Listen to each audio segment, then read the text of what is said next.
Heart of Darkness by Joseph Conrad. Chapter 1. The Nelly, a cruising yawl, swung to her anchor without a flutter of the sails and was at rest. The flood had made, the wind was nearly calm, and being bound down the river, the only thing for it was to come to and wait for the turn of the tide. The sea reach of the Thames stretched before us like the beginning of an interminable waterway. In the offing, the sea and the sky were welded together without a joint, and in the luminous space, the tanned sails of the barges drifting up with the tide seemed to stand still in red clusters of canvas, sharply peaked with gleams of varnished sprits. A haze rested on the low shores that ran out to sea in vanishing flatness. The air was dark above Gravesend, and farther back still seemed condensed into a mournful gloom, brooding motionless over the biggest and the greatest town on earth. The director of companies was our captain and our host. We four affectionately watched his back as he stood in the bows looking to seaward. On the whole river there was nothing that looked half so nautical. He resembled a pilot, which to a seaman is trustworthiness personified. It was difficult to realize his work was not out there in the luminous estuary, but behind him, within the brooding gloom. Between us there was, as I have already said somewhere, the bond of the sea. Besides holding our hearts together through long periods of separation, it had the effect of making us tolerant of each other's yarns and even convictions. The lawyer, the best of old fellows, had, because of his many years and many virtues, the only cushion on deck, and was lying on the only rug. The accountant had brought out already a box of dominoes, and was toying architecturally with the bones. Marlow sat cross-legged right aft, leaning against the mizzen-mast. He had sunken cheeks, a yellow complexion, a straight back, an ascetic aspect, and, with his arms dropped, the palms of hands outwards, resembled an idol. The director, satisfied the anchor had good hold, made his way aft and sat down amongst us. We exchanged a few words lazily. Afterwards there was silence on board the yacht. For some reason or other, we did not begin that game of dominoes. We felt meditative and fit for nothing but placid staring. The day was ending in a serenity of still and exquisite brilliance. The water shone pacifically. The sky, without a speck, was a benign immensity of unstained light. The very mist on the Essex marsh was like a gauzy and radiant fabric, hung from the wooded rises inland and draping the low shores in diaphanous folds. Only the gloom to the west, brooding over the upper reaches, became more somber every minute, as if angered by the approach of the sun. And at last, in its curved and imperceptible fall, the sun sank low, and from glowing white changed to a dull red, without rays and without heat, as if about to go out suddenly, stricken to death by the touch of that gloom brooding over a crowd of men. Forthwith a change came over the waters, and the serenity became less brilliant but more profound. The old river in its broad reach rested unruffled at the decline of day, after ages of good service done to the race that peopled its banks, spread out in the tranquil dignity of a waterway leading to the uttermost ends of the earth. We looked at the venerable stream not in the vivid flush of a short day that comes and departs forever, but in the august light of abiding memories. And indeed, nothing is easier for a man who has, as the phrase goes, followed the sea with reverence and affection, than to evoke the great spirit of the past upon the lower reaches of the Thames. The tidal current runs to and fro in its unceasing service, crowded with memories of men and ships it had borne to the rest of home or to the battles of the sea. It had known and served all the men of whom the nation is proud, from Sir Francis Drake to Sir John Franklin, knights all, titled and untitled, the great knights errant of the sea. It had borne all the ships whose names are like jewels flashing in the night of time, from the Golden Hind returning with her rotund flanks full of treasure, to be visited by the Queen's Highness, and thus pass out of the gigantic tale, to the Erebus and Terror, bound on other conquests and that never returned. It had known the ships and the men. They had sailed from Deptford, from Greenwich, from Erith, the adventurers and the settlers, king's ships and the ships of men on change, captains, admirals, the dark interlopers of the eastern trade, and the commissioned generals of East India fleets. Hunters for gold or pursuers of fame, they all had gone out on that stream, bearing the sword and often the torch, messengers of the might within the land, bearers of a spark from the sacred fire. What greatness had not floated on the ebb of that river into the mystery of an unknown earth? The dreams of men, the seed of commonwealths, the germs of empires. The sun set, the dusk fell on the stream, and lights began to appear along the shore.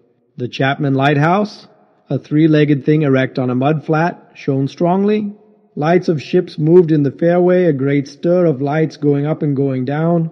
And farther west, on the upper reaches, the place of the monstrous town was still marked ominously on the sky, a brooding gloom in sunshine, a lurid glare under the stars. And this also, said Marlow suddenly, has been one of the dark places of the earth. He was the only man of us who still followed the sea. The worst that could be said of him was that he did not represent his class. He was a seaman, but he was a wanderer too, while most seamen lead, if one may so express it, a sedentary life. Their minds are of the stay-at-home order, and their home is always with them, the ship, and so is their country, the sea. One ship is very much like another, and the sea is always the same. In the immutability of their surroundings, the foreign shores, the foreign faces, the changing immensity of life, glide past, veiled not by a sense of mystery, but by a slightly disdainful ignorance. For there is nothing mysterious to a seaman unless it be the sea itself, which is the mistress of his existence and as inscrutable as destiny. For the rest, after his hours of work, a casual stroll or a casual spree on shore suffices to unfold for him the secret of a whole continent, and generally he finds the secret not worth knowing. The yarns of seamen have a direct simplicity, the whole meaning of which lies within the shell of a cracked nut. But Marlow was not typical, if his propensity to spin yarns be accepted, and to him the meaning of an episode was not inside like a kernel, but outside, enveloping the tale which brought it out only as a glow brings out a haze, in the likeness of one of these misty halos that sometimes are made visible by the spectral illumination of moonshine. His remark did not seem at all surprising. It was just like Marlow. It was accepted in silence. No one took the trouble to grunt even, and presently he said, very slow, "I was thinking of very old times when the Romans first came here, 1900 years ago the other day. Light came out of this river, since you say nights. Yes, but it is like a running blaze on a plain, like a flash of lightning in the clouds. We live in the flicker, may it last as long as the old earth keeps rolling. But darkness was here yesterday.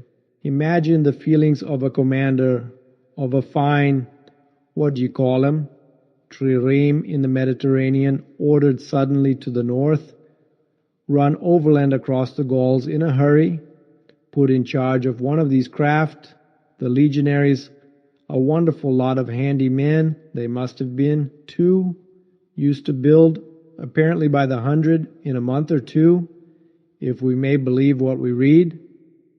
Imagine him here, the very end of the world, a sea the color of lead, a sky the color of smoke, a kind of ship about as rigid as a concertina, and going up this river with stores or orders, or what you like, sandbanks, marshes, forests, savages, precious little to eat fit for a civilized man, nothing but Thames water to drink. No Falernian wine here, no going ashore. Here and there a military camp lost in a wilderness, like a needle in a bundle of hay-cold, fog, tempests, disease, exile, and death, skulking in the air, in the water, in the bush. They must have been dying like flies here. Oh yes, he did it very well too, no doubt. and without thinking much about it either, except afterwards to brag of what he had gone through in his time perhaps. They were men enough to face the darkness, and perhaps he was cheered by keeping his eye on a chance of promotion to the fleet at Ravenna by and by, if he had good friends in Rome and survived the awful climate. Or think of a decent young citizen in a toga, perhaps too much dice, you know, coming out here in the train of some prefect, or tax-gatherer, or trader even, to mend his fortunes. Land in a swamp, march through the woods, and in some inland post feel the savagery, the utter savagery, had closed round him. All that mysterious life of the wilderness that stirs in the forest, in the jungles, in the hearts of wild men. There's no initiation either into such mysteries. He has to live in the midst of the incomprehensible, which is also detestable. And it has a fascination, too, that goes to work upon him.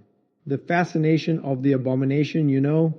Imagine the growing regrets, the longing to escape, the powerless disgust, the surrender, the hate. He paused.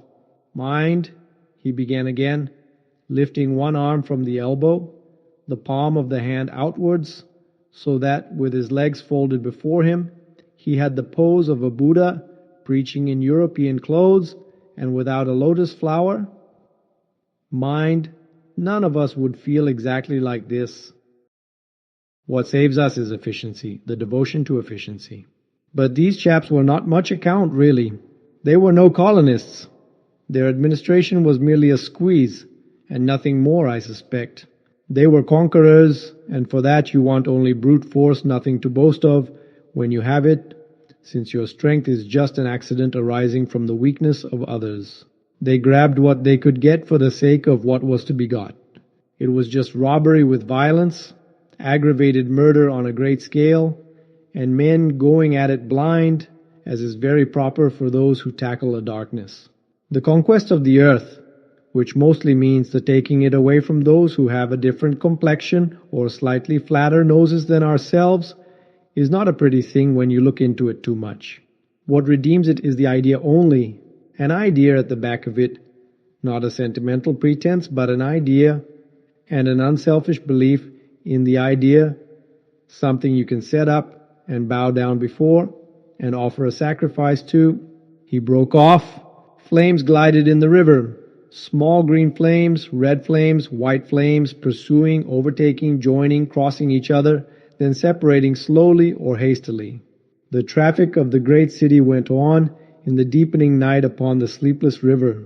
We looked on, waiting patiently. There was nothing else to do till the end of the flood, but it was only after a long silence when he said in a hesitating voice, "I suppose you fellows remember I did once turn freshwater sailor for a bit, that we knew we were fated before the ebb began to run, to hear about one of Marlow's inconclusive experiences.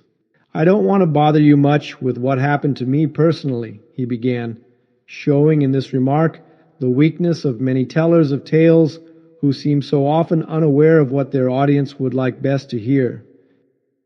"Yet to understand the effect of it on me, you ought to know how I got out there, what I saw, how I went up that river to the place where I first met the poor chap. It was the farthest point of navigation and the culminating point of my experience. It seemed somehow to throw a kind of light on everything about me and into my thoughts. It was somber enough too, and pitiful, not extraordinary in any way, not very clear either. No, not very clear. And yet it seemed to throw a kind of light. I had then, as you remember, just returned to London after a lot of Indian Ocean, Pacific, China seas, a regular dose of the East, 6 years or so, and I was loafing about, hindering you fellows in your work and invading your homes, just as though I had got a heavenly mission to civilize you. It was very fine for a time, but after a bit I did get tired of resting. Then I began to look for a ship. I should think the hardest work on earth, but the ships wouldn't even look at me, and I got tired of that game too. Now when I was a little chap, I had a passion for maps. I would look for hours at South America or Africa or Australia, and lose myself in all the glories of exploration. At that time there were many blank spaces on the earth, and when I saw one that looked particularly inviting on a map, but they all looked that, I would put my finger on it and say, when I grow up I will go there. The North Pole was one of these places, I remember. Well, I haven't been there yet, and shall not try now. The glamour's off. Other places were scattered about the hemispheres. I have been in some of them, and, well, we won't talk about that. But there was one, yet the biggest, the most blank, so to speak, that I had a hankering after. True, by this time it was not a blank space anymore. It had got filled since my boyhood with rivers and lakes and names. It had ceased to be a blank space of delightful mystery, a white patch for a boy to dream gloriously over. It had become a place of darkness. But there was in it one river especially, a mighty big river, that you could see on the map, resembling an immense snake uncoiled, with its head in the sea, its body at rest curving afar over a vast country, and its tail lost in the depths of the land. And as I looked at the map of it in a shop window, it fascinated me as a snake would a bird, a silly little bird. Then I remembered there was a big concern, a company for trade on that river. Dash it all. I thought to myself, they can't trade without using some kind of craft on that lot of freshwater steamboats. Why shouldn't I try to get charge of one? I went on along Fleet Street, but could not shake off the idea. The snake had charmed me. You understand it was a continental concern, that trading society, but I have a lot of relations living on the continent, because it's cheap and not so nasty as it looks, they say. I am sorry to own I began to worry them. This was already a fresh departure for me. I was not used to get things that way, you know. I always went my own road and on my own legs where I had a mind to go. I wouldn't have believed it of myself. But then you see, I felt somehow I must get there by hook or by crook. So I worried them. The men said, my dear fellow, and did nothing. Then would you believe it? I tried the women. I, Charlie Marlow, set the women to work to get a job. Heavens! Well, you see, the notion drove me. I had an aunt, a dear enthusiastic soul. She wrote, it will be delightful. I am ready to do anything for you. It is a glorious idea. I know the wife of a very high personage in the administration, and also a man who has lots of influence with, etc. She was determined to make no end of fuss to get me appointed skipper of a river steamboat, if such was my fancy. I got my appointment, of course, and I got it very quick. It appears the company had received news that one of their captains had been killed in a scuffle with the natives. This was my chance, and it made me the more anxious to go. It was only months and months afterwards, when I made the attempt to recover what was left of the body, that I heard the original quarrel arose from a misunderstanding about some hens. Yes, 2 black hens. Fresleven, that was the fellow's name. A Dane thought himself wronged somehow in the bargain, so he went ashore and started to hammer the chief of the village with a stick. Oh, it didn't surprise me in the least to hear this, and at the same time to be told that Fresleven was the gentlest, quietest creature that ever walked on 2 legs. No doubt he was, but he had been a couple of years already out there engaged in the noble cause, you know, and he probably felt the need at last of asserting his self-respect in some way. Therefore he whacked the old nigger mercilessly, while a big crowd of his people watched him, thunderstruck, till some man— I was told the chief's son, in desperation at hearing the old chap yell, made a tentative jab with a spear at the white man, and of course it went quite easy between the shoulder blades. Then the whole population cleared into the forest, expecting all kinds of calamities to happen, while, on the other hand, the steamer Fresleven commanded left also in a bad panic, in charge of the engineer, I believe. Afterwards nobody seemed to trouble much about Fresleven's remains. till I got out and stepped into his shoes. I couldn't let it rest, though. But when an opportunity offered at last to meet my predecessor, the grass growing through his ribs was tall enough to hide his bones. They were all there. The supernatural being had not been touched after he fell, and the village was deserted. The huts gaped black, rotting, all askew within the fallen enclosures. A calamity had come to it, sure enough. The people had vanished. Mad terror had scattered them, men, women, and children, through the bush, and they had never returned. What became of the hands, I don't know either. I should think the cause of progress got them anyhow. However, through this glorious affair, I got my appointment, before I had fairly begun to hope for it. I flew around like mad to get ready, and before 48 hours, I was crossing the channel to show myself to my employers and sign the contract. In a very few hours, I arrived in a city that always makes me think of a whited sepulchre. Prejudice, no doubt. I had no difficulty in finding the company's offices. It was the biggest thing in the town, and everybody I met was full of it. They were going to run an overseas empire and make no end of coin by trade. A narrow and deserted street in deep shadow, high houses, innumerable windows with Venetian blinds, a dead silence, grass sprouting between the stones, imposing carriage archways right and left, immense double doors standing ponderously ajar. I slipped through one of these cracks, went up a swept and ungarnished staircase as arid as a desert, and opened the first door I came to. Two women, one fat and the other slim, sat on straw-bottomed chairs, knitting black wool. The slim one got up and walked straight at me. Still knitting with downcast eyes, and only just as I began to think of getting out of her way, as you would for a somnambulist, stood still and looked up. Her dress was as plain as an umbrella cover, and she turned round without a word and preceded me into a waiting room. I gave my name and looked about. Deal table in the middle, plain chairs all round the walls, on one end a large shining map, marked with all the colors of a rainbow. The old one sat on her chair. Her flat cloth slippers were propped up on a foot warmer, and a cat reposed on her lap. She wore a starched white affair on her head, had a wart on one cheek, and silver-rimmed spectacles hung on the tip of her nose. She glanced at me above the glasses. The swift and indifferent placidity of that look troubled me. Two youths with foolish and cheery countenances were being piloted over, and she threw at them the same quick glance of unconcerned wisdom. She seemed to know all about them and about me too. An eerie feeling came over me. She seemed uncanny and fateful. Often far away there, I thought of these two, guarding the door of darkness, knitting black wool as for a warm pall, one introducing continuously to the unknown, the other scrutinizing the cheery and foolish faces with unconcerned old eyes.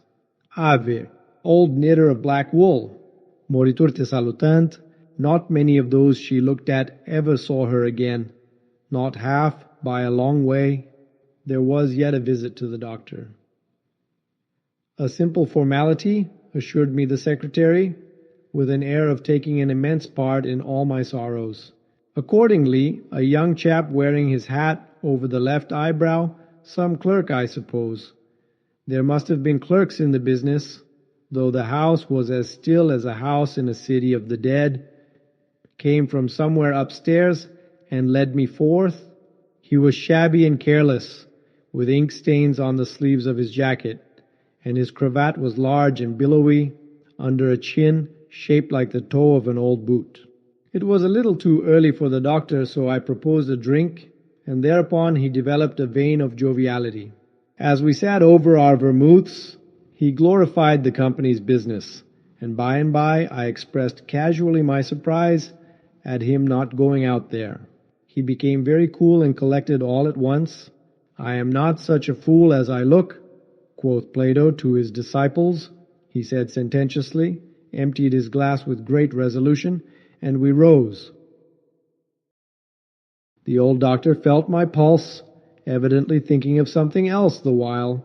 Good for there, he mumbled, and then with a certain eagerness asked me whether I would let him measure my head. Rather surprised, I said yes, when he produced a thing like calipers and got the dimensions back and front in every way, taking notes carefully. He was an unshaven little man in a threadbare coat like a gabardine, with his feet in slippers, and I thought him a harmless fool. I always ask leave, in the interests of science, to measure the crania of those going out there, he said. And when they come back too? I asked. Oh, I never see them, he remarked.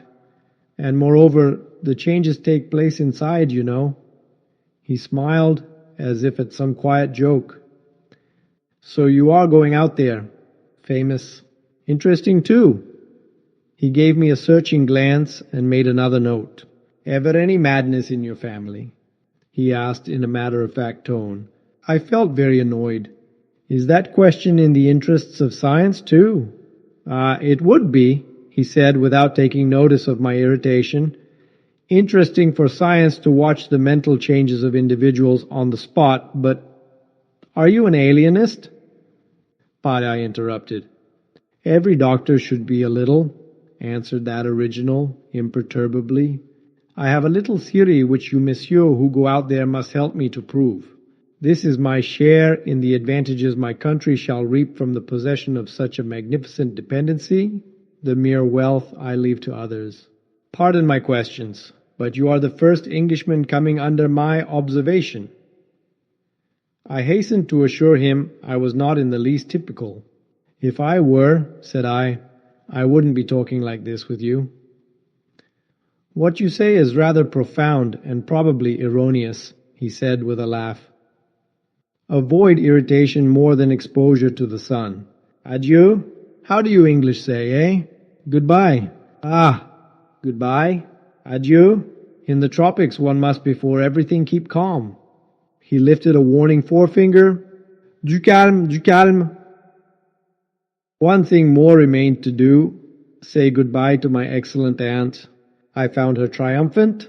I had a cup of tea, the last decent cup of tea for many days, and in a room that most soothingly looked just as you would expect a lady's drawing room to look. We had a long, quiet chat by the fireside. In the course of these confidences, it became quite plain to me I had been represented to the wife of the high dignitary, and goodness knows to how many more people besides, as an exceptional and gifted creature, a piece of good fortune for the company, a man you don't get hold of every day. Good heavens! And I was going to take charge of a 2-penny halfpenny river steamboat with a penny whistle attached. It appeared, however, I was also one of the workers, with a capital, you know, something like an emissary of light, something like a lower sort of apostle. There had been a lot of such rot let loose in print and talk just about that time, and the excellent woman, living right in the rush of all that humbug, got carried off her feet. She talked about weaning those ignorant millions from their horrid ways, till, upon my word, she made me quite uncomfortable. I ventured to hint that the company was run for profit. You forget, dear Charlie, that the laborer is worthy of his hire, she said brightly. It's queer how out of touch with truth women are. They live in a world of their own, and there has never been anything like it, and never can be. It is too beautiful altogether, and if they were to set it up, it would go to pieces before the first sunset. Some confounded fact we men have been living contentedly with ever since the day of creation would start up and knock the whole thing over. After this I got embraced, told to wear flannel, be sure to write often, and so on, and I left. In the street, I don't know why, a queer feeling came to me that I was an imposter. Odd thing that I, who used to clear out for any part of the world at 24 hours' notice, with less thought than most men give to the crossing of a street, had a moment, I won't say of hesitation, but of startled pause before this commonplace affair. The best way I can explain it to you is by saying that, for a second or two, I felt as though, Instead of going to the center of a continent, I were about to set off for the center of the earth. I left in a French steamer, and she called in every blamed port they have out there, for as far as I could see, the sole purpose of landing soldiers and custom house officers. I watched the coast. Watching a coast as it slips by the ship is like thinking about an enigma. There it is before you, smiling, frowning, inviting, grand, mean, insipid, or savage, and always mute with an air of whispering, "Come and find out." This one was almost featureless, as if still in the making, with an aspect of monotonous grimness. The edge of a colossal jungle, so dark green as to be almost black, fringed with white surf, ran straight, like a ruled line, far, far away along a blue sea, whose glitter was blurred by a creeping mist. The sun was fierce. The land seemed to glisten and drip with steam. Here and there, grayish-whitish specks showed up clustered inside the white surf, with a flag flying above them perhaps. Settlements some centuries old and still no bigger than pinheads on the untouched expanse of their background. We pounded along, stopped, landed soldiers, went on, landed custom house clerks to levy toll in what looked like a god-forsaken wilderness, with a tin shed and a flagpole lost in it. Landed more soldiers to take care of the custom house clerks, presumably. Some, I heard, got drowned in the surf. They were just flung out there, and on we went.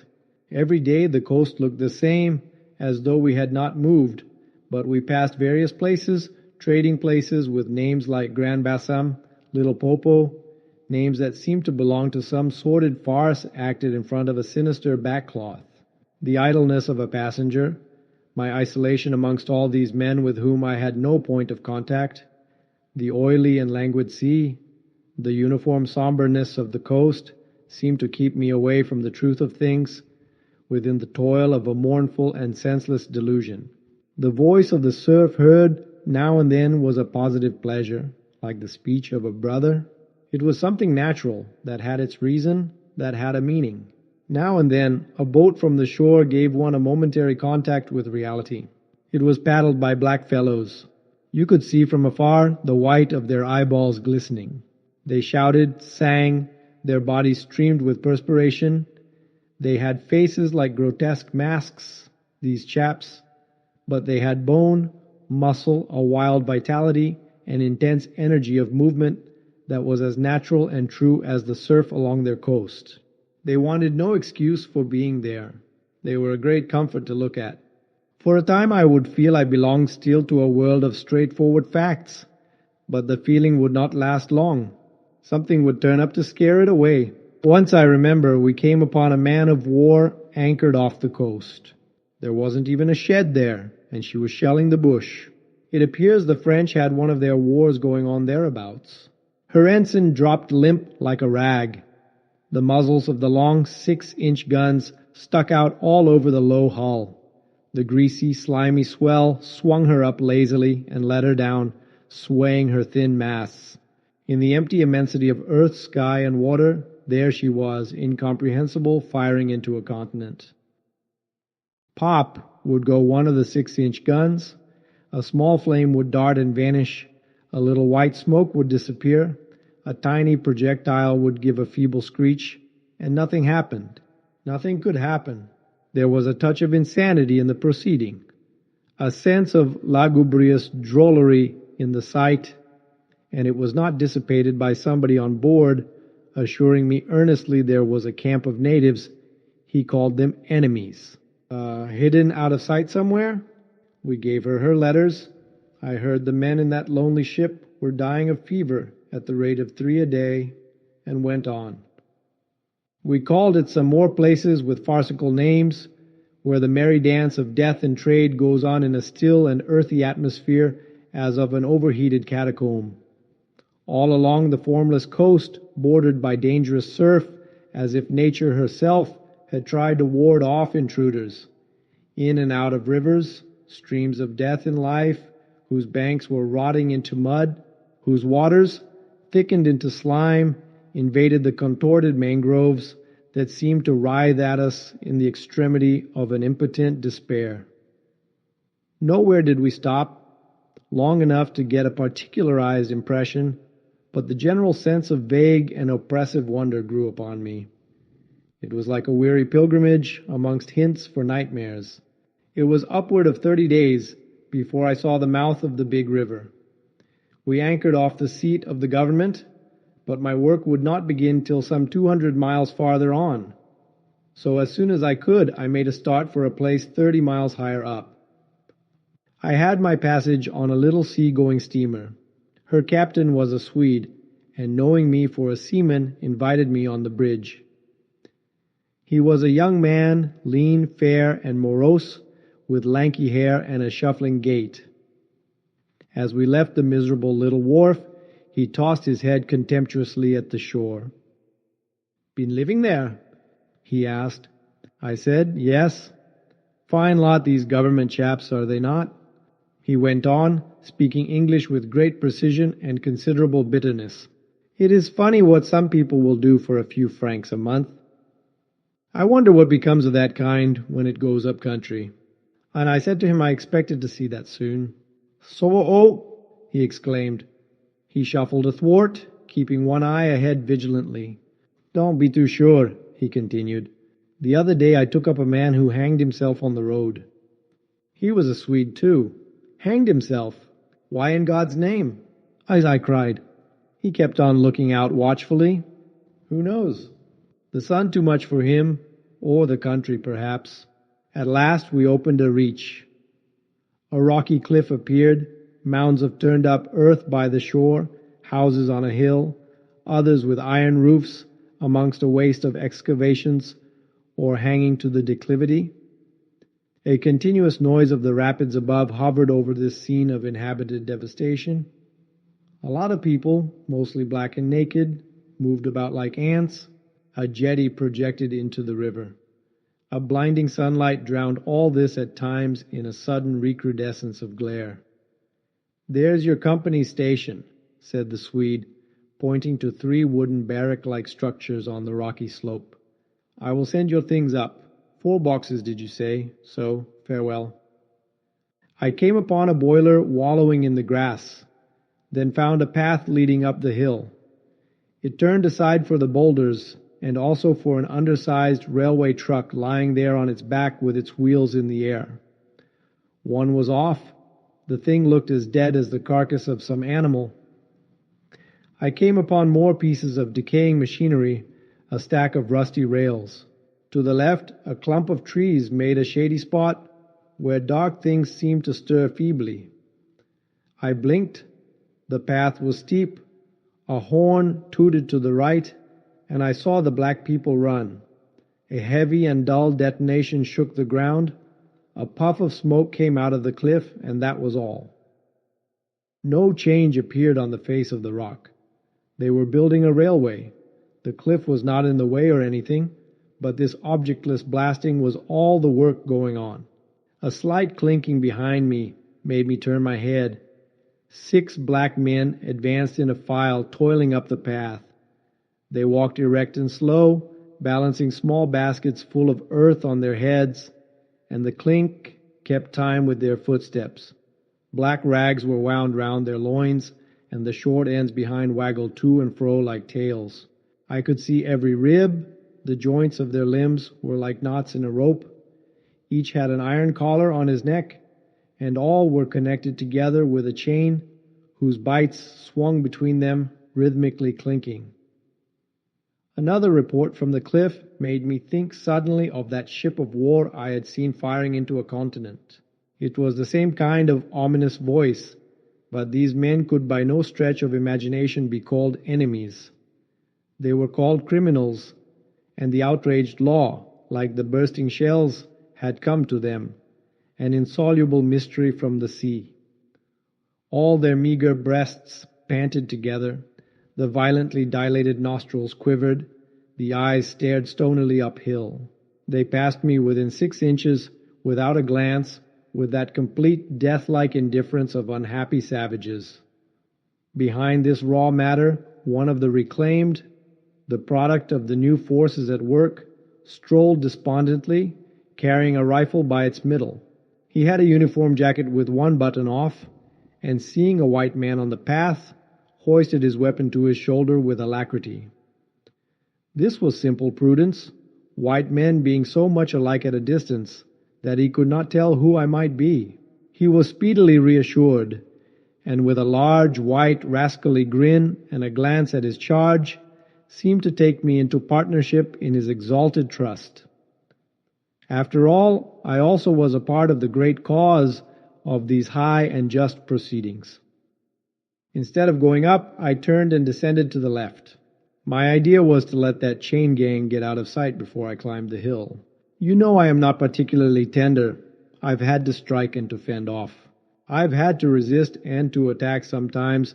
That's only one way of resisting, without counting the exact cost, according to the demands of such sort of life as I had blundered into.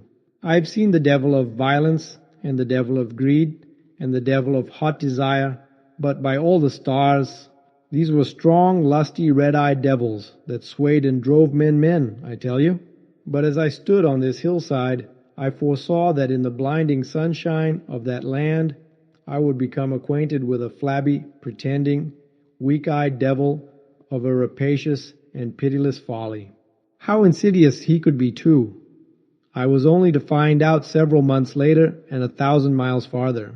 For a moment I stood appalled as though by a warning. Finally I descended the hill, obliquely towards the trees I had seen. I avoided a vast, artificial hole somebody had been digging on the slope, the purpose of which I found it impossible to divine. It wasn't a quarry or a sandpit, anyhow. It was just a hole. It might have been connected with the philanthropic desire of giving the criminal something to do. I don't know. Then I nearly fell into a very narrow ravine, almost no more than a scar in the hillside. I discovered that a lot of imported drainage pipes for the settlement had been tumbled in there. There wasn't one that was not broken. It was a wanton smash-up. At last I got under the trees.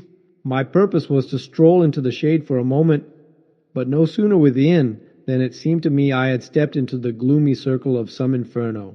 The rapids were near, and an uninterrupted, uniform, headlong, rushing noise filled the mournful stillness of the grove, where not a breath stirred, not a leaf moved, with a mysterious sound as though the tearing pace of the launched earth had suddenly become audible. Black shapes crouched, lay, sat between the trees, leaning against the trunks, clinging to the earth, half coming out, half effaced within the dim light, in all the attitudes of pain, abandonment, and despair. Another mine on the cliff went off, followed by a slight shudder of the soil under my feet.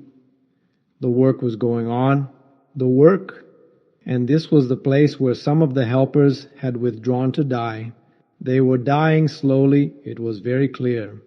They were not enemies, they were not criminals, they were nothing earthly now, nothing but black shadows of disease and starvation lying confusedly in the greenish gloom. Brought from all the recesses of the coast, in all the legality of time contracts, lost in uncongenial surroundings, fed on unfamiliar food, they sickened, became inefficient, and were then allowed to crawl away and rest. These moribund shapes were free as air and nearly as thin. I began to distinguish the gleam of the eyes under the trees. Then glancing down, I saw a face near my hand. The black bones reclined at full length with one shoulder against the tree, and slowly the eyelids rose and the sunken eyes looked up at me, enormous and vacant, a kind of blind white flicker in the depths of the orbs, which died out slowly. The man seemed young, almost a boy, but you know with them it's hard to tell. I found nothing else to do but to offer him one of my good Swede's ship's biscuits I had in my pocket. The fingers closed slowly on it and held. There was no other movement and no other glance. He had tied a bit of white worsted round his neck. Why? Where did he get it? Was it a badge and ornament, a charm, a propitiatory act? Was there any idea at all connected with it? It looked startling round his black neck, this bit of white thread from beyond the seas. Near the same tree, 2 more bundles of acute angles sat with their legs drawn up. One, with his chin propped on his knees, stared at nothing in an intolerable and appalling manner. His brother phantom rested its forehead as if overcome with a great weariness, and all about others were scattered in every pose of contorted collapse, as in some picture of a massacre or a pestilence. While I stood horror-struck, one of these creatures rose to his hands and knees and went off on all fours towards the river to drink. He lapped out of his hand, then sat up in the sunlight, crossing his shins in front of him, and after a time let his woolly head fall on his breastbone. I didn't want any more loitering in the shade, and I made haste towards the station. When near the buildings I met a white man in such an unexpected elegance of get-up that in the first moment I took him for a sort of vision. I saw a high starched collar, white cuffs, a light alpaca jacket, snowy trousers, a clean necktie, and varnished boots. No hat, hair parted, brushed, oiled, under a green-lined parasol held in a big white hand. He was amazing and had a pen holder behind his ear. I shook hands with this miracle, and I learned he was the company's chief accountant, and that all the bookkeeping was done at this station. He had come out for a moment, he said, to get a breath of fresh air. The expression sounded wonderfully odd, with its suggestion of sedentary desk life. I wouldn't have mentioned the fellow to you at all, only it was from his lips that I first heard the name of the man who was so indissolubly connected with the memories of that time. Moreover, I respected the fellow. Yes, I respected his collars, his vast cuffs, his brushed hair. His appearance was certainly that of a hairdresser's dummy, but in the great demoralization of the land, he kept up his appearance. That's backbone. His starched collars and got-up shirt fronts were achievements of character. He had been out nearly 3 years, and later I could not help asking him how he managed to sport such linen. He had just the faintest blush, and said modestly, "I've been teaching one of the native women about the station. It was difficult. She had a distaste for the work." Thus this man had verily accomplished something, and he was devoted to his books, which were in apple pie order. Everything else in the station was in a muddle: heads, things, buildings. Strings of dusty niggers with splay feet arrived and departed, a stream of manufactured goods, rubbishy cottons, beads, and brass wire sent into the depths of darkness, and in return came a precious trickle of ivory. I had to wait in the station for 10 days an eternity. I lived in a hut in the yard, but to be out of the chaos, I would sometimes get into the accountant's office. It was built of horizontal planks, and so badly put together that, as he bent over his high desk, he was barred from neck to heels with narrow strips of sunlight. There was no need to open the big shutter to see. It was hot there, too. Big flies buzzed fiendishly, and did not sting, but stabbed. I sat generally on the floor, while, of faultless appearance, and even slightly scented, perching on a high stool, he wrote. Sometimes he stood up for exercise. When a truckle bed with a sick man, some invalid agent from up country, was put in there, he exhibited a gentle annoyance. "The groans of this sick person," he said, "distract my attention, and without that it is extremely difficult to guard against clerical errors in this climate." One day he remarked, without lifting his head, "In the interior you will no doubt meet Mr. Kurtz." On my asking who Mr. Kurtz was, he said he was a first-class agent, and seeing my disappointment at this information, he added slowly, laying down his pen, "He is a very remarkable person." Further questions elicited from him that Mr. Kurtz was at present in charge of a trading post, a very important one in the true ivory country, at the very bottom of there. Sends in as much ivory as all the others put together. He began to write again. The sick man was too ill to groan. The flies buzzed in a great peace. Suddenly there was a growing murmur of voices and a great tramping of feet. A caravan had come in. A violent babble of uncouth sounds burst out on the other side of the planks. All the carriers were speaking together, and in the midst of the uproar, the lamentable voice of the chief agent was heard giving it up tearfully for the 20th time that day. He rose slowly. "What a frightful row," he said. He crossed the room gently to look at the sick man, and returning said to me, "He does not hear." "What? Dead?" I asked, startled. "No, not yet," he answered with great composure. Then, alluding with a toss of the head to the tumult in the station yard, "When one has got to make correct entries, one comes to hate those savages, hate them to the death." He remained thoughtful for a moment.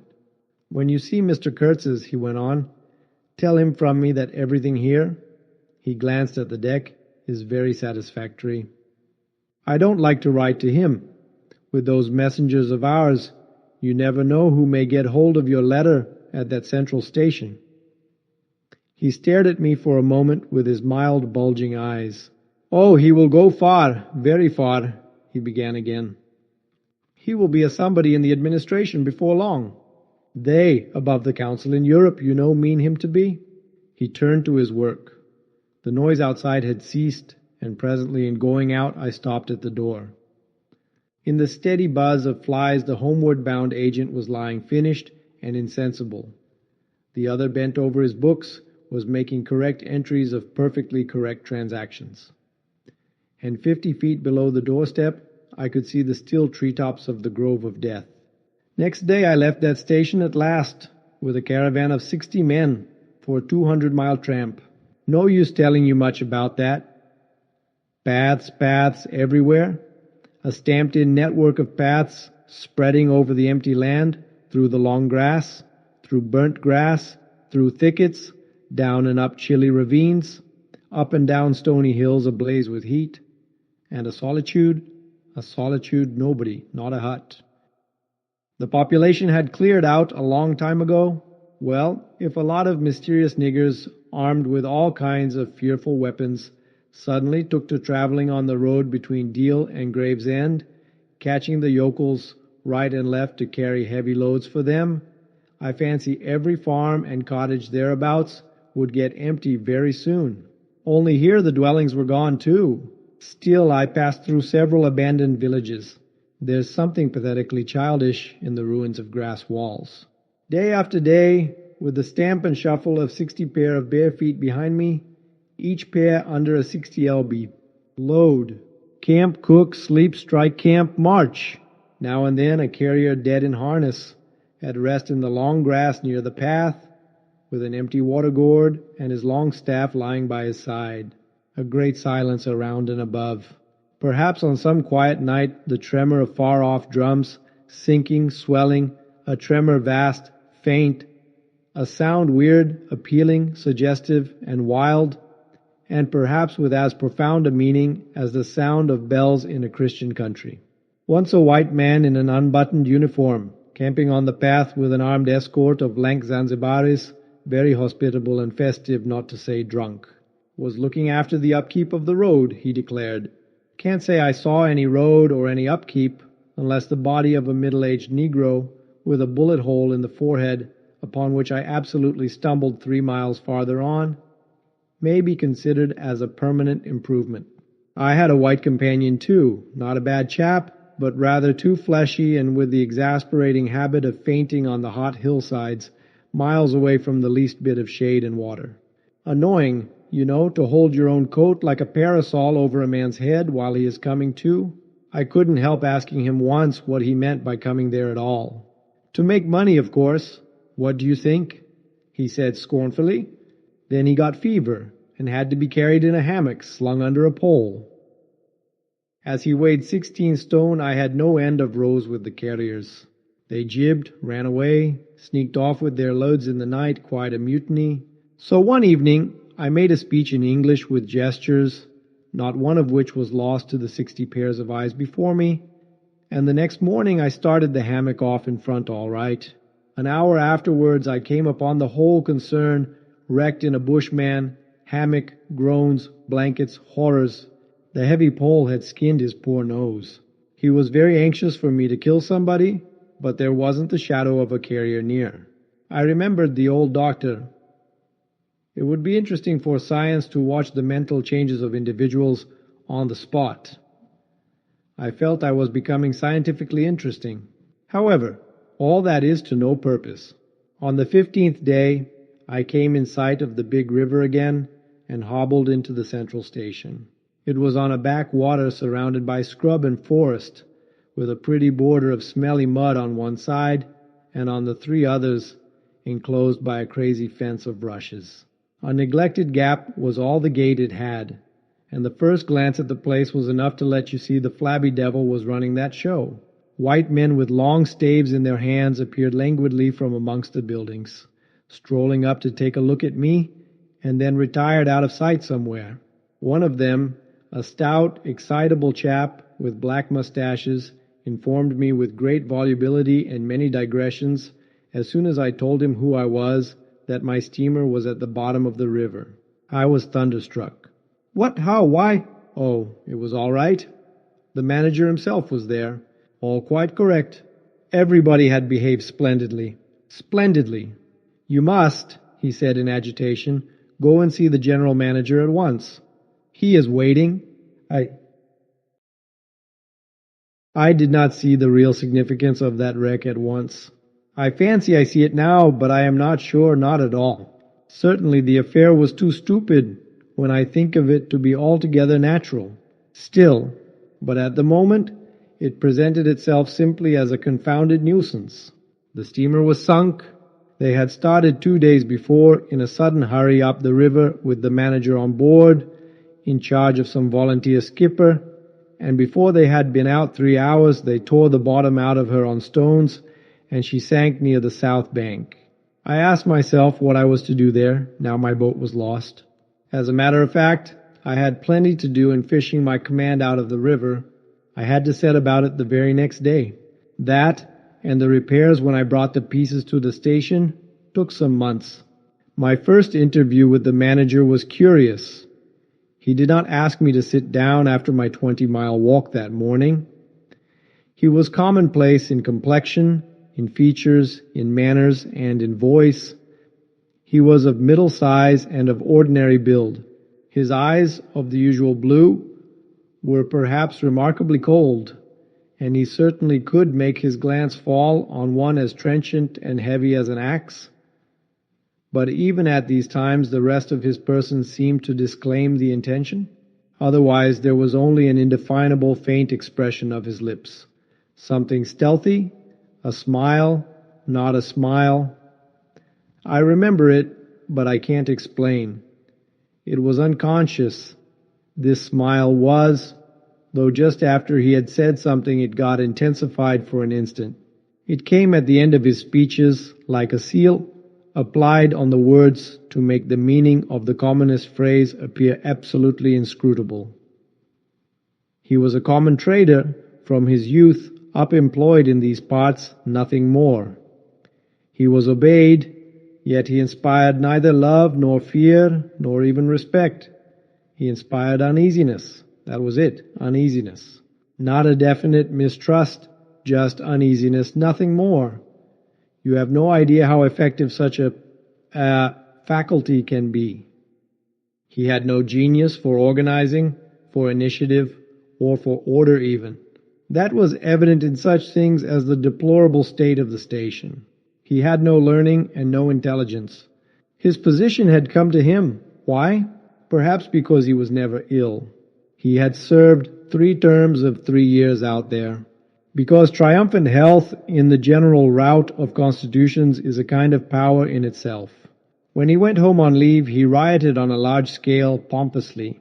Jack ashore with a difference in externals only? This one could gather from his casual talk. He originated nothing. He could keep the routine going, that's all. But he was great. He was great by this little thing, that it was impossible to tell what could control such a man. He never gave that secret away. Perhaps there was nothing within him. Such a suspicion made one pause, for out there were no external checks. Once, when various tropical diseases had laid low almost every agent in the station, he was heard to say, "Men who come out here should have no entrails." He sealed the utterance with that smile of his, as though it had been a door opening into a darkness he had in his keeping. You fancied you had seen things, but the seal was on? When annoyed at mealtimes by the constant quarrels of the white men about precedence, he ordered an immense round table to be made, for which a special house had to be built. This was the station's mess room. Where he sat was the first place, the rest were nowhere. One felt this to be his unalterable conviction. He was neither civil nor uncivil. He was quiet.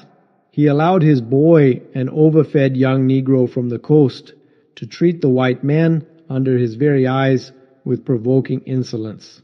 He began to speak as soon as he saw me. I had been very long on the road. He could not wait, had to start without me.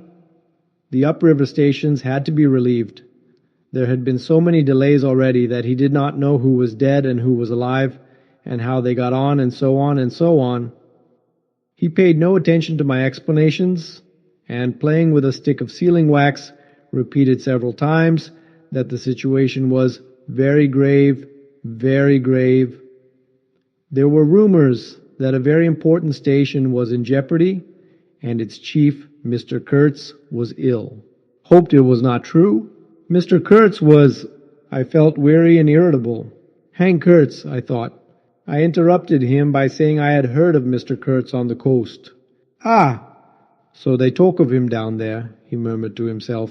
Then he began again, assuring me Mr. Kurtz was the best agent he had, an exceptional man of the greatest importance to the company. Therefore I could understand his anxiety. He was, he said, very, very uneasy. Certainly he fidgeted on his chair a good deal, exclaimed, "Ah, Mr. Kurtz!" He broke the stick of sealing wax and seemed dumbfounded by the accident. Next thing he wanted to know how long it would take to... I interrupted him again. Being hungry, you know, and kept on my feet too. I was getting savage. "How can I tell?" I said. "I haven't even seen the wreck yet. Some months, no doubt." All this talk seemed to me so futile. "Some months," he said. "Well, let us say 3 months before we can make a start." Yes, that ought to do the affair. I flung out of his hut. He lived all alone in a clay hut with a sort of veranda, muttering to myself my opinion of him.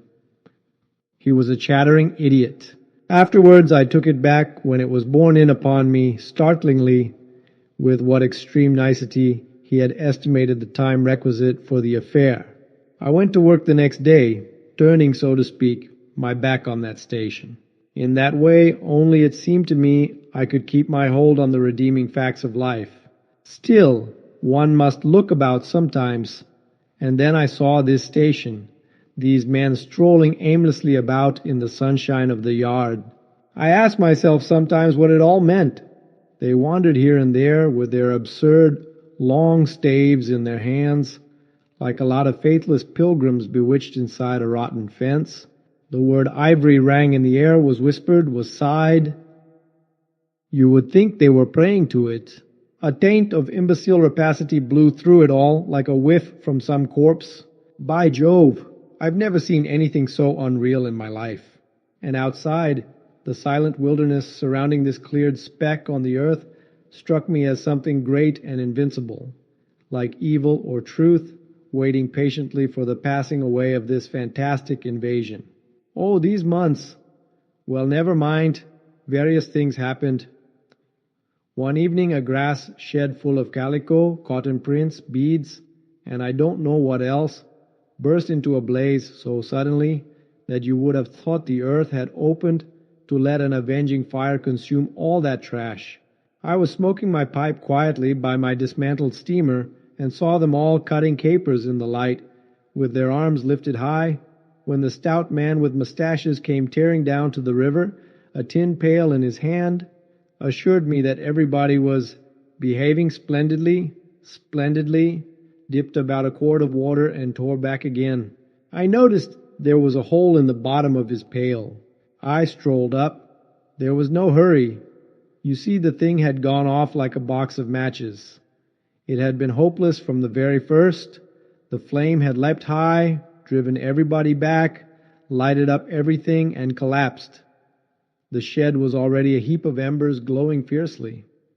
A nigger was being beaten nearby. They said he had caused the fire in some way. Be that as it may, he was screeching most horribly.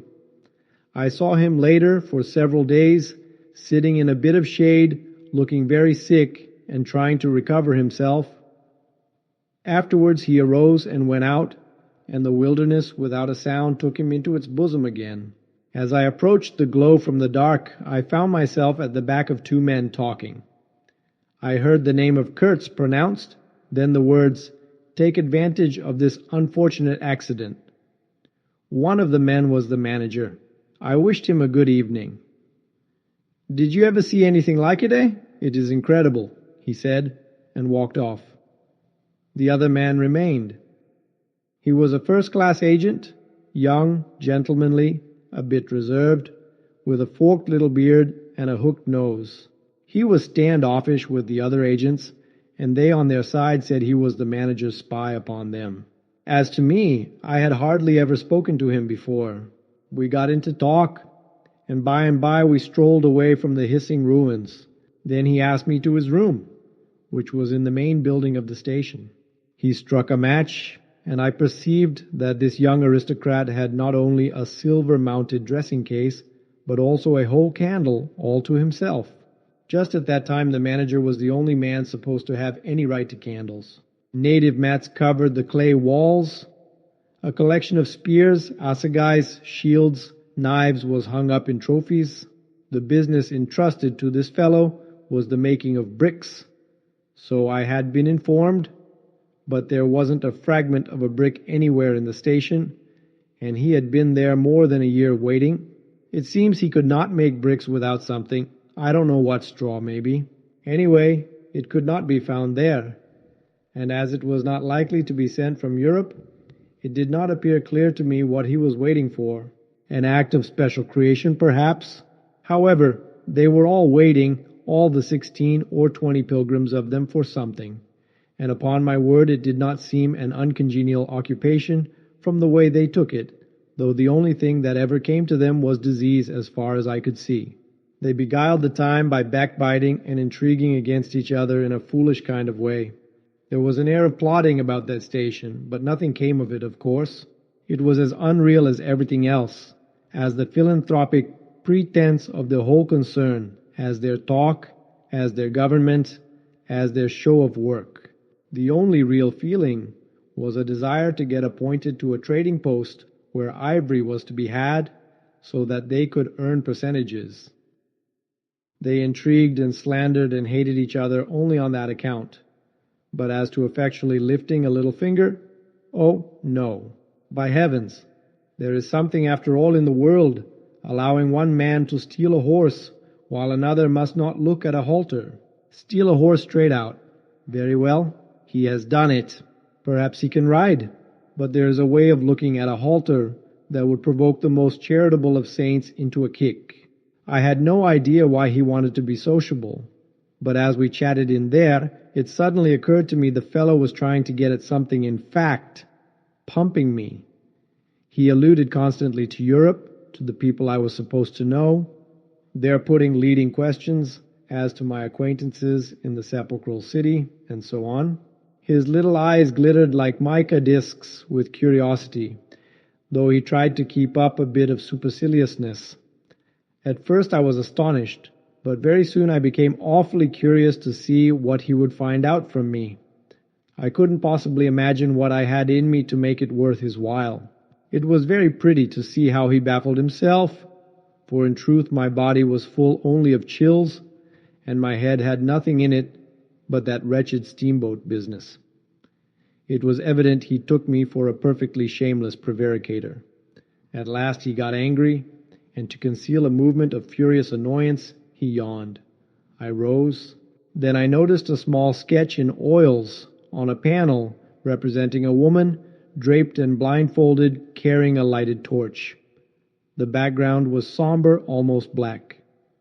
The movement of the woman was stately, and the effect of the torchlight on the face was sinister.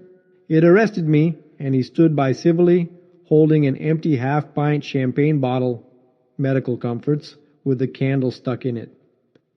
To my question, he said Mr. Kurtz had painted this very station more than a year ago, while waiting for means to go to his trading post.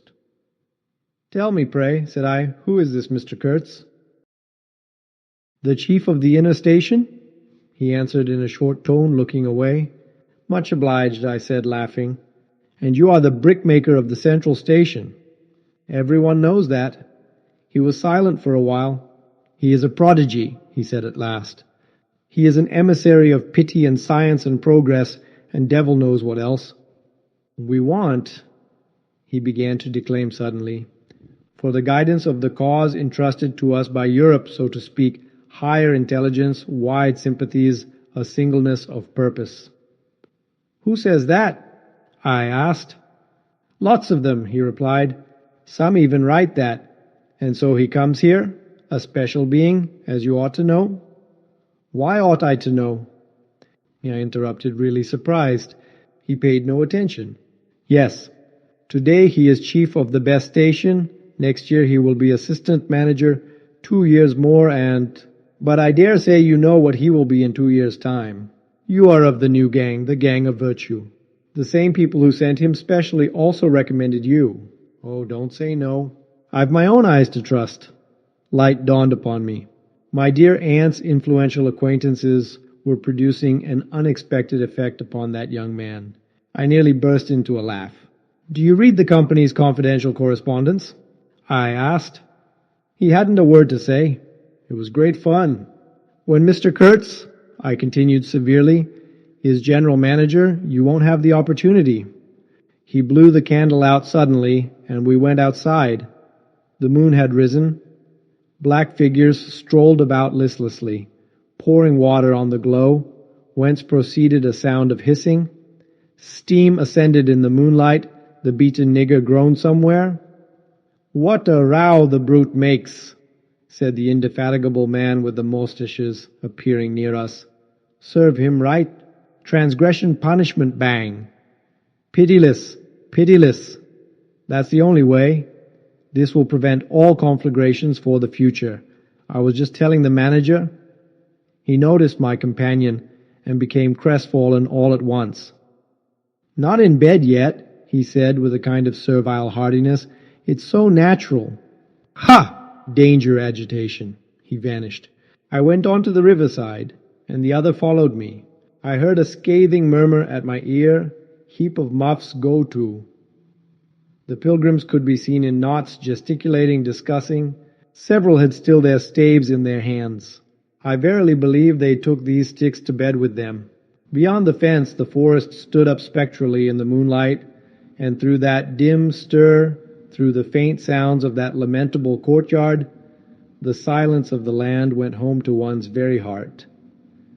Its mystery, its greatness, the amazing reality of its concealed life. The hurt nigger moaned feebly somewhere nearby, and then fetched a deep sigh that made me mend my pace away from there. I felt a hand introducing itself under my arm. My dear sir, said the fellow, I don't want to be misunderstood, and especially by you, who will see Mr. Kurtz long before I can have that pleasure. I wouldn't like him to get a false idea of my disposition. I let him run on, this papier-mâché Mephistopheles, and it seemed to me that if I tried I could poke my forefinger through him, and would find nothing inside but a little loose dirt, maybe.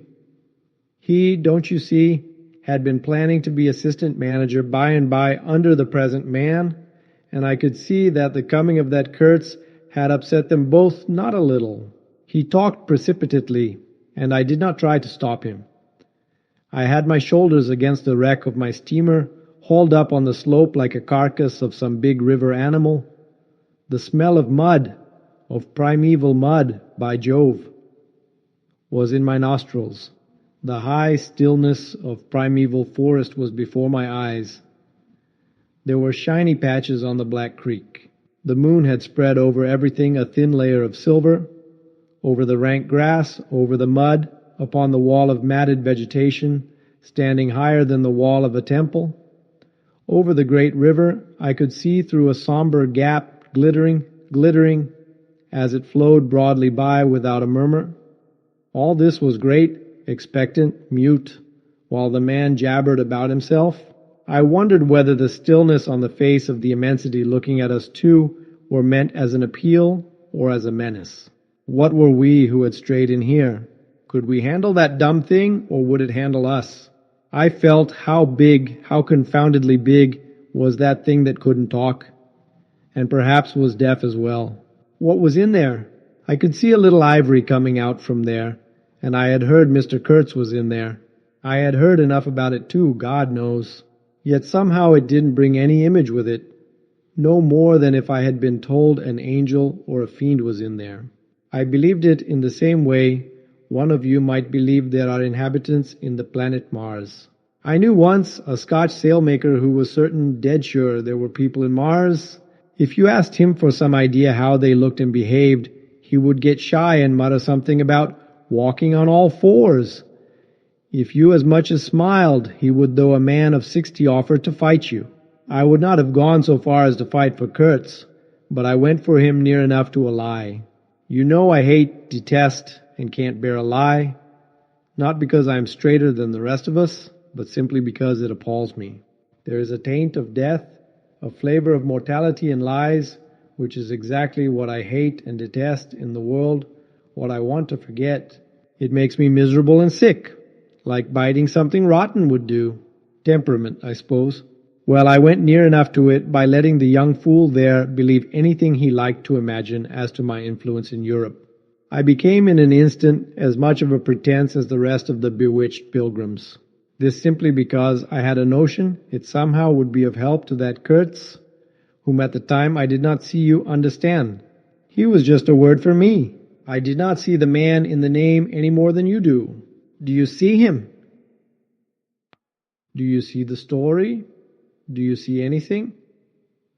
It seems to me I am trying to tell you a dream, making a vain attempt, because no relation of a dream can convey the dream sensation, that commingling of absurdity, surprise, and bewilderment in a tremor of struggling revolt, that notion of being captured by the incredible, which is of the very essence of dreams.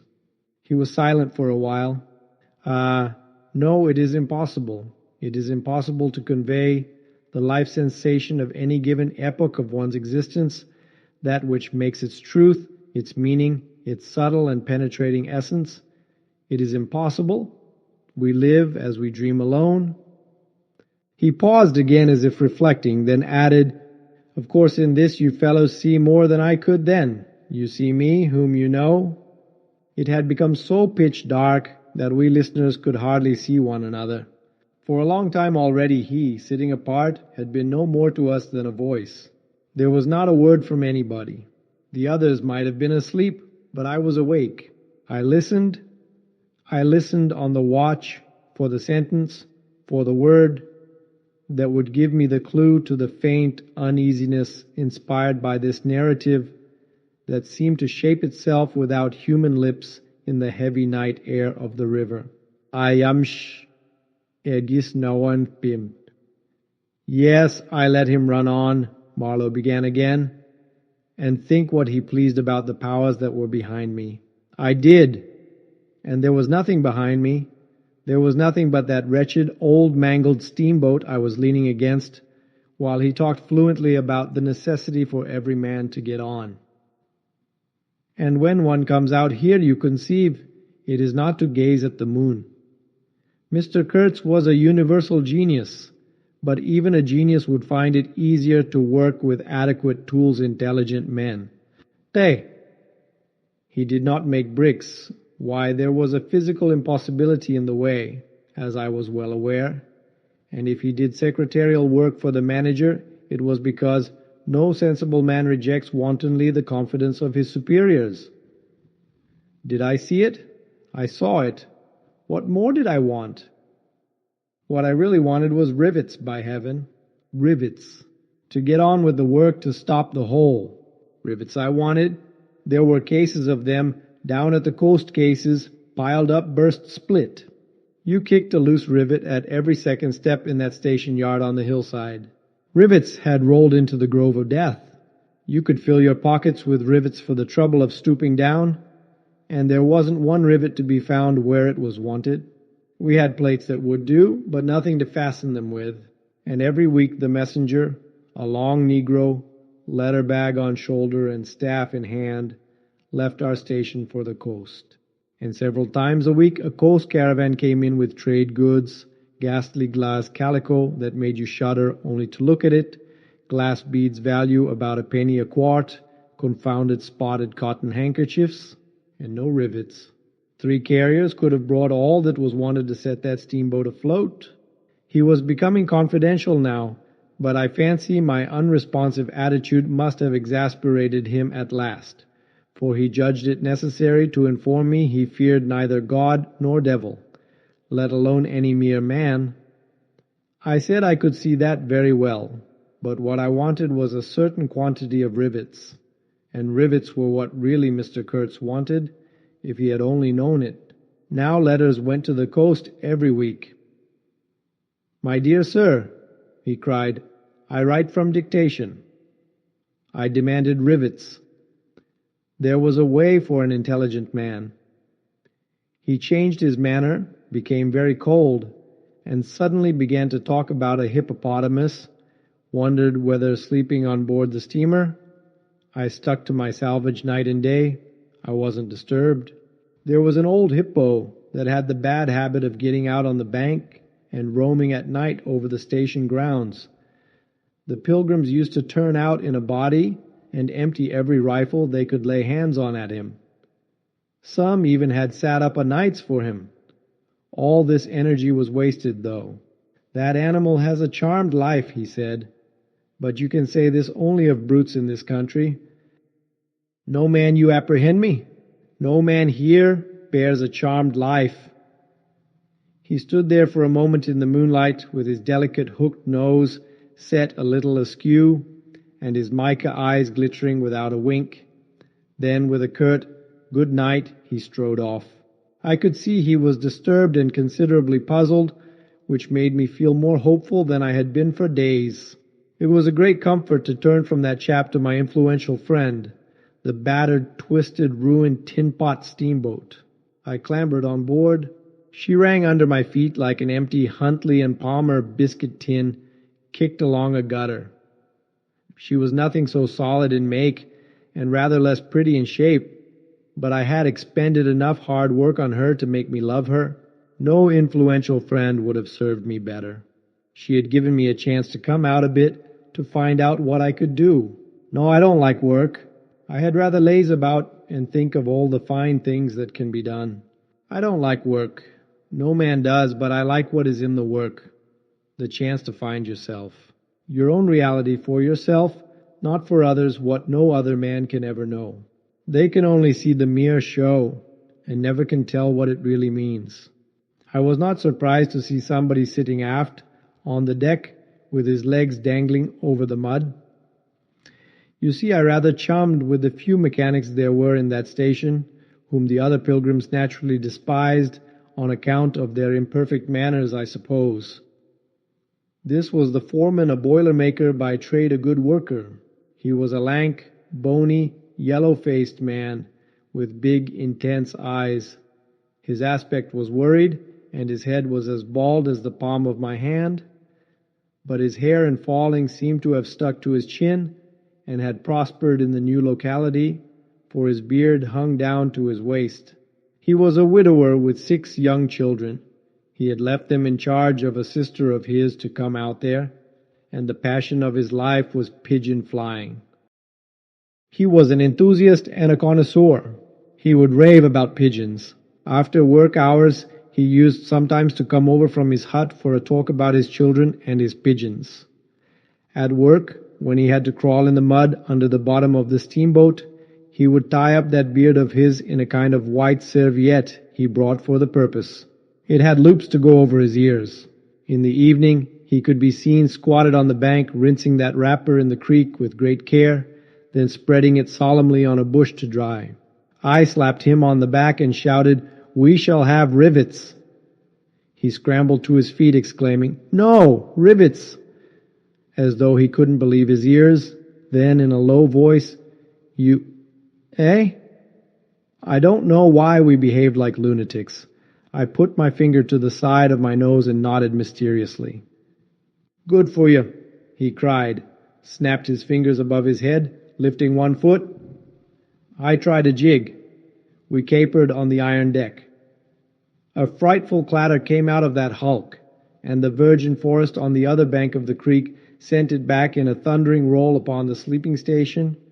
It must have made some of the pilgrims sit up in their hovels. A dark figure obscured the lighted doorway of the manager's hut. Vanished. Then, a second or so after, the doorway itself vanished too. We stopped, and the silence driven away by the stamping of our feet flowed back again from the recesses of the land. The great wall of vegetation, an exuberant and entangled mass of trunks, branches, leaves, boughs, festoons, motionless in the moonlight, was like a rioting invasion of soundless life, a rolling wave of plants piled up, crested, ready to topple over the creek, to sweep every little man of us out of his little existence.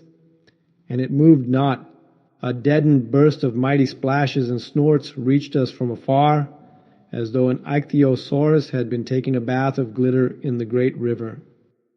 "After all," said the boilermaker in a reasonable tone, "why shouldn't we get the rivets?" Why not, indeed? I did not know of any reason why we shouldn't. "They'll come in 3 weeks," I said confidently. But they didn't. Instead of rivets, there came an invasion, an infliction, a visitation.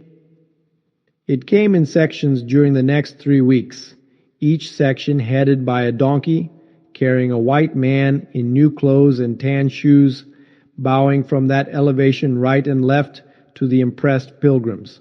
A quarrelsome band of footsore, sulky niggers trod on the heels of the donkey. A lot of tents, camp stools, tin boxes, white cases, brown bales would be shot down in the courtyard, and the air of mystery would deepen a little over the muddle of the station. 5 such installments came, with their absurd air of disorderly flight, with the loot of innumerable outfit shops and provision stores, that one would think they were lugging, after a raid, into the wilderness for equitable division. It was an inextricable mess of things decent in themselves, but that human folly made look like the spoils of thieving. This devoted band called itself the El Dorado Exploring Expedition, and I believe they were sworn to secrecy. Their talk, however, was the talk of sordid buccaneers. It was reckless without hardihood, greedy without audacity, and cruel without courage. There was not an atom of foresight or of serious intention in the whole batch of them, and they did not seem aware these things are wanted for the work of the world. To tear treasure out of the bowels of the land was their desire, with no more moral purpose at the back of it than there is in burglars breaking into a safe. Who paid the expenses of the noble enterprise, I don't know, but the uncle of our manager was leader of that lot. In exterior, he resembled a butcher in a poor neighborhood, and his eyes had a look of sleepy cunning. He carried his fat paunch with ostentation on his short legs, and during the time his gang infested the station, spoke to no one but his nephew. You could see these two roaming about all day long with their heads close together in an everlasting confab. I had given up worrying myself about the rivets. One's capacity for that kind of folly is more limited than you would suppose. I said hang, and let things slide. I had plenty of time for meditation, and now and then I would give some thought to Kurtz. I wasn't very interested in him, no. Still, I was curious to see whether this man, who had come out equipped with moral ideas of some sort, would climb to the top after all, and how he would set about his work when there.